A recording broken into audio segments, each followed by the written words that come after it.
ইংরেজি নতুন বছরের প্রথম দিনে বরিশালের গৌরনদী উপজেলার কালনা হাজীপাড়ায় অবস্থিত তারবিয়াহ নুরানী ও হিফজ একাডেমির নবীন শিক্ষার্থীদের বরণ এবং পোশাক ও বই বিতরণ করা হয়েছে। তারবিয়াহ নুরানী ও হিফজ একাডেমির মিলনায়তন অনুষ্ঠানে প্রধান অতিথি ছিলেন উপজেলা বিআরডিবির সাবেক চেয়ারম্যান ও সিনিয়র সাংবাদিক জহিরুল ইসলাম জহির।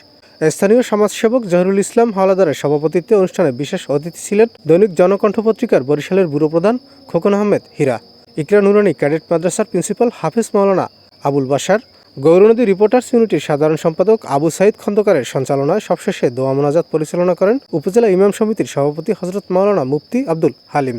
অনুষ্ঠানের শুরুতে মাদ্রাসা পরিচালনা কমিটির উদ্যোগে নতুন বছরের প্রথম দিনে তারবিয়াহ নুরানী ও হিফজ একাডেমির শিক্ষার্থীদের ফুল দিয়ে বরণ করে নতুন পোশাক ও বই বিতরণ করা হয়েছে।